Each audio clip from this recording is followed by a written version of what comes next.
ንሎም ድማ ዓዲ ቀይሕ ሰንዓፈን ጾሮናን ኣብ ሃገራዊ መርበብ ጸዓት ተጸምቢረን ዝብል ትሕዝቶ ነቕርበልኩም ሰናይ ምክትታል መርበብ ኤሌክትሪክ ዓዲ ቀይሕ ምስ መመንጫዊ ጸዓት ሕርጊጎ ብምትእስሳሩ ከተማታት ዓዲ ቀይሕ ሰንዓፈን ጾሮናን ጥራይ ዘይኮነ ኣብ ከባቢኤን ዝርከባ ዓሰርተታት ዓድታት ውሑስ ቀረብ ኣገልግሎት ኤሌክትሪክ ክረኽባ በቕዐን ኣለዋ እዚ ከባቢታት እዚ ካብቲ ውሁድ መርበብ ኤሌክትሪክ ሕርጊጎ ወጻኢ ዝጸንሐ ኮይኑ ኣብየ ከባቢኡ ብዝተተኽላ ብንኣሽቱ ጀነሬተራት እዩ ኣገልግሎት ኤሌክትሪክ ዝረክብ ነይሩ ሕጂ ግን ዓዲ ቀይሕ ንኡስ መደበር ናይቲ ውሁድ መርበብ ኮይና ኣብ ከባቢኣ ንዝርከባ ንኡሳን ዞባታት ኤሌክትሪክ ኣብ ምዕዳል ትርከብ ኣብ ዝቐረባ እዋን ኣብ በለዛ ዝተተኽለ መመንጫዊ ጸዓት ንኣስመራን ከባቢኣን ክሽፍን ብምብቅዑ ንዝጸንሐ ጸገማት ኣብ ርእሲ ምቕላሉ ኣብ ልዕሊ መመንጫዊ ጸዓት ሕርጊጎ ዝነበረ ጽዕነት ብመጠኑ ክፋኾስ ክኢሉሎ ከም ዝፍለጥ ኣብ ልዕሊ ኤርትራ ንነዊሕ ዓመታት ዝተጻዕነ ቁጠባውን ፋይናንሳውን እገዳታት ከምኡውን ኩናትን ካልእ ሕብረ ብዙሕ ተጻብኦታትን ከምቲ ተጻባእቲ ዝሓስብዎ ንህዝቢ ኤርትራ ክርምሶን ከንበርክኾን እኳ እንተዘይከኣለ ኣብ ቁጠባውን ማሕበራውን ልምዓት ዘውረዶ ማህሰይቲ ቀሊል ኣይነበረን ሓደ ካብቶም ብኸቢድ ዝተጎድኡ ጽላታት ድማ ጸዓት ኮይኑ ንብዙሕ ካልእ ንጥፈታት ማሕንቆ ኮይኑ ጸኒሕሎ ቁጠባ ኤርትራ ከም ኩለን ኣብ ምምዕባል ዝርከባ ሃገራት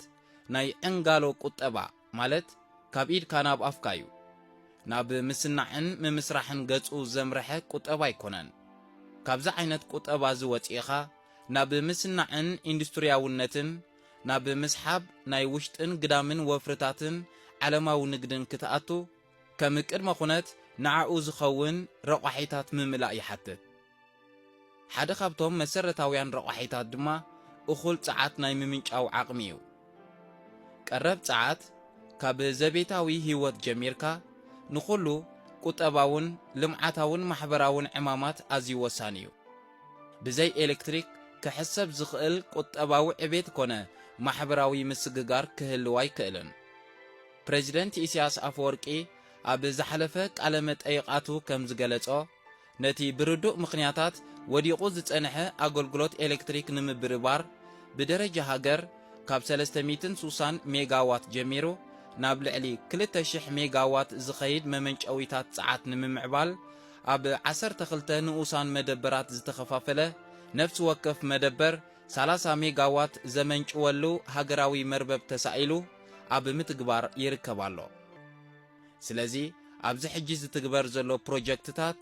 ኣብ ርእስቲ ረስናዊ ማለት ቴርማል ጸሓያውን ንፋሳውን ጸዓት ምጥቃም ከም ተወሳኺ ኣማራጺ ተታሒዙ ይስራሓሉሎ ንሓዋሩ ድማ ካልእ ዝዓበየ ዕቑር ምንጪ ጸዓት ጂኦቴርማል ኣብ ጥቕሚ ንምውዓል መደብ ተታሒዙሎ በዚ ሃገራዊ ውጥን ዝመሰረት መንግስቲ ኤርትራ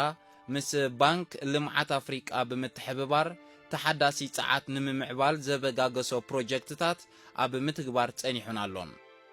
ባንክ ልምዓት ኣፍሪቃ ኣብ መጋቢት ናይ ዝዓመት እዚ ኣብ ምዕራባዊ ክፋል ኤርትራ ሓድሽ መደበር ጸሓያዊ ጸዓት ኣብ ምትካል ዝውዕል ናይ ኣስታት 20 ሚልዮን ዶላር ስምምዕ ምስ ሚኒስትሪ ፋይናንስን ልምዓትን ምኽታሙ ይዝከር እዚ መወላዚ ንተሰነይ ከርከበትን ባሮንቱን ዝሽፍን ንኡስ መደበር መመንጫዊ ጸዓት ማለት ግሪድ ኣብ ምምዋል ዝውዕል እዩ ባንክ ልምዓት ኣፍሪቃ ኣቐድም ኣቢሉ እውን ኣብ ደቀም ሓረ ብጸሓያዊ ጸዓት ኤሌክትሪክ ዘመንጩ ፕሮጀክት ንምምዋል ናይ 50 ሚልዮን ዶላር ስምምዕ ምስ መንግስቲ ኤርትራ ከም ዝተፈራረመ ይፍለጥ